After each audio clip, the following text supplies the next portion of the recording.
Hi, I'm Matt Durham, Chairman of the Oconee County Council, and I've spent a lot of time with Substacks and social media posts trying to inform the public. But I decided to take a little bit of a different approach. I'm sitting down today with Stewart Jones, our new County Administrator.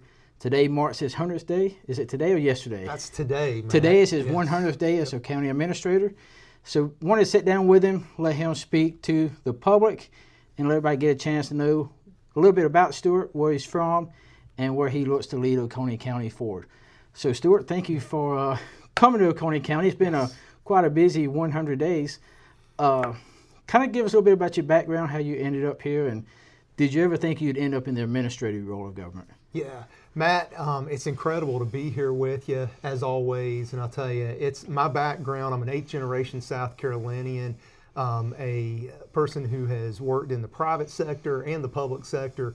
I primarily got involved in government when I saw that government just continued to operate without any kind of care for the Constitution and for limited government and lower taxes at the local level. And so that was back in Lawrence County. And over 10 years ago, I got involved, and it just amazed me. It fascinated me, the things that were going on in local government, which the people didn't know about. And so I was able to bring a new level of transparency, accountability to local government. Had to do things like start my own website and start posting agendas and minutes. My council didn't even want to do those simple things. And so that led to audits of processes, of credit cards, P cards, you name it. We audited those things, and we found tremendous amounts of waste, fraud, and abuse. And so that led me to running for State House years later. So I served in the South Carolina State House for 3 terms. I led on efforts such as the bill to stop the vaccine mandate, which was signed into law. And so we did some incredible things. And so it's been an awesome journey, I'll tell you. I never thought I would be an administrator of a county, but it actually made a lot of sense, coming to Oconee County. And so what I've seen here so far that I want to talk about with you, is just, I think it's going on in communities across the country. It's not unique to Oconee County. I think it's happening everywhere, but there's a disconnect between when we elect our officials and give them oversight and give them the ability to control government, and then what's going on in the actual day-to-day operations. And so that's what we're going to talk about. Yeah, and that's one thing we talk about as a council too. We ran on a platform, all 5 are Republicans. We all ran as conservatives, and we owe it to the public to have an administrator in the seat on the administrative side that aligns with the same value system that the public elected us to represent. So a lot of people don't understand. I have people who think I have an office in the building every day. County council is the legislative body. We set the policy. We don't run the day-to-day business. And you've been on the legislative side most of your career. I think the biggest challenge on the administrative side is you have direct responsibility for management of people. And that's got to be a difficult task, especially in an organization of 500 plus people. But coming in here, what was the biggest surprise to you from the beginning? Yeah, I would say the level of things that were being done without council's knowledge. And just to give you an example, our recent audit showed a $2.7 million spending, basically came from a budget amendment that was completely done without council's knowledge or approval. And so the level that I've seen those things internally, my job and my task has been to identify all those areas where things like that are going on, and then to come up with a plan, new policies, procedures, standardizing based on the agenda that council has given me, and then to implement that plan. It's hard as a council to make a decision on policy if you don't have all the information. Yeah. And you've served in an elected role, and I'm sure you experienced it from the other side where you just have to push to seek the truth is not readily available. And we're elected, brought here to represent the people to the government. One thing I've noticed since I've been here, seems to be two kinds of representatives in government. Those who truly represent the people to the government, and those who morph into a role of representing the government to the people, kind of backwards. My goal is to represent the people to the government, not to be part of the government myself. So, in 100 days, what has been fixed? What's been corrected? Yeah. So it's really incredible. The first major thing that we saw in the budget that was just mainly it was a bleed on our entire system was the insurance situation. And that was from going back over about 10 years ago. Internally, I could see where that was going into a deficit around 2014 is when that started happening. And it just snowballed and had come to the point where it was over a $4 million deficit this last budget year. But the way that information was being hidden internally didn't allow the public or county council to see what was going on. And so number one, that was my number one task, is to fix the insurance. Within the first 2 weeks, we held a series of meetings with our previous broker, who I might add, there were so many problems with that. They were making hundreds of thousands of dollars a year on this county while our system was going bankrupt. And so that made me very angry when I started to see those details and see what was going on. So we had to change that. We had to change it fast. And so we're moving to a new system. It's when you have 600 employees roughly. It is not an easy task. And so that's what we're in the process of doing. That's one of the major undertakings that we're fixing right now. That's a major part of our budget, our deficit that we've got right now. It appears like, honestly, about $11 million deficit that we're running for fiscal year 26. And the way we're going to fix that, the insurance is a major part of it. There's also all these underlying issues. Budget reconciliation, I found, was not being done internally.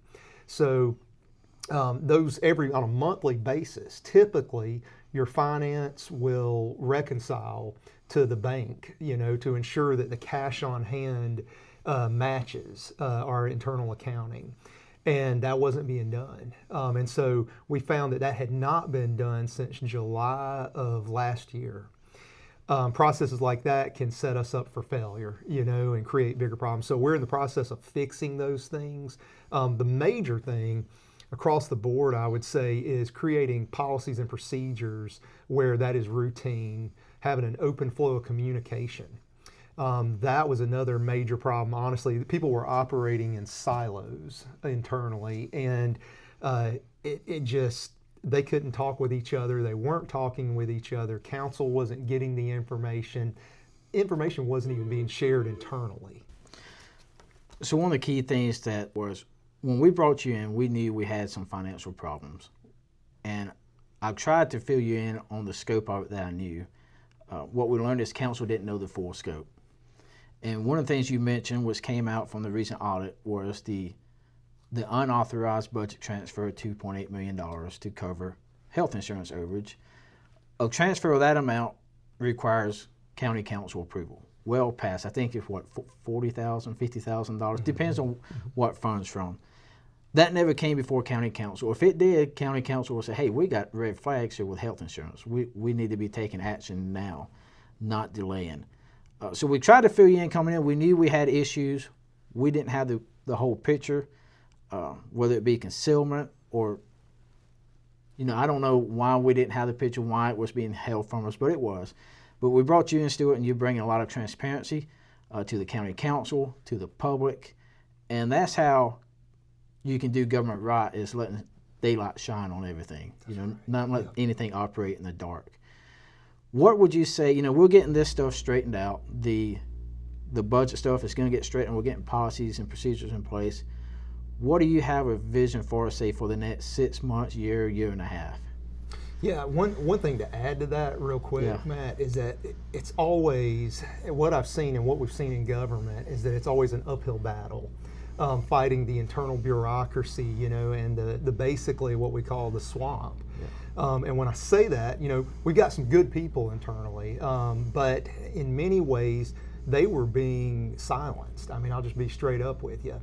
One other example that I've seen internally that just was put up a bunch of red flags onto our accounting practices and financials. And this is just an example. Things were being canceled out. So there would be, for example, a compensation wage increase, $2 million total, put in as a revenue and as an expenditure. And so when you look at that, you think, okay, that shouldn't be in a revenue at all. I mean, all of it comes from taxes. So it would be an expenditure. But that was some of the red flags that I saw. Moving forward, what I'm really excited about is I'm looking at this budget year, the time we're in right now, and going into FY27 as a corrective stabilizing time. With the plan that we're implementing, we should bring our reserve fund balances back up and be back in a surplus, in a healthy surplus within 4 years, roughly. So a 3 to 5 year window. That can affect our bond ratings and all sorts of stuff. So had the county not taken the steps that you guys have taken, I would say this county would have been completely bankrupt within probably a 3 year period. And so, that's what the ultimate goal is to stabilize our budget, to put us back in a healthy surplus. So we set a policy, the county council sets the policy. We set a policy fairly recently to set aside certain fund accounts for capital projects and needs. I believe doing that showed this problem earlier, but had we not done that, we'd have no cash to fall back on right now. So we're taking that money that we were setting aside for capital projects, delaying some capital projects, and pulling that back into the general fund so we can continue operating. It's, as you know, as being a representative, sometimes the people elect you for a viewpoint, for a governing philosophy, but when you come into the administrative side of it, sometimes in the past it's been like we've been pushing a rope. And I spoke with Councilman Tommy James. I said, before Tommy came on, we had discussions earlier about making administrative change, and we kind of pushed it off. I told Tommy, I said, I wish we'd made the change then. We might could have lessened some of this blow. But I think it's God's timing too, because if we made that change at that time, I don't think we'd have Stewart Jones sitting here today. And I think Stewart's the right man for the job to come in here and clean things up and get transparency in order and use the people's money wisely, transparently, and responsibly. So. Yeah. There's, a couple of principles that I hold dear. Truth, transparency, accountability in government, just being honest with people. And I know County Council holds those same principles, those same values. So it's an incredible honor to work for this council. We have the 3rd lowest property tax in the state of South Carolina. And I just appreciate the fact that you all are committed to keeping those taxes low.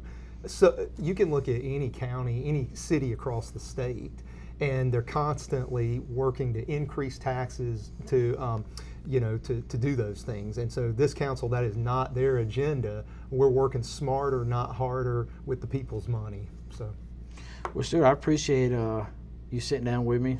This is something new. I've not done it before. When I was campaigning the first time 6 years ago, I did some videos and people seemed to enjoy them. I said, well, maybe I should get back to that and connect with people a different way and lets people see kind of behind the scenes what's going on. And anything else you'd like to say? Yeah, Matt, it's an honor to work with you. And anybody that has anything that they want to bring to us, my door is always open. I believe in open communication, transparency, like I said.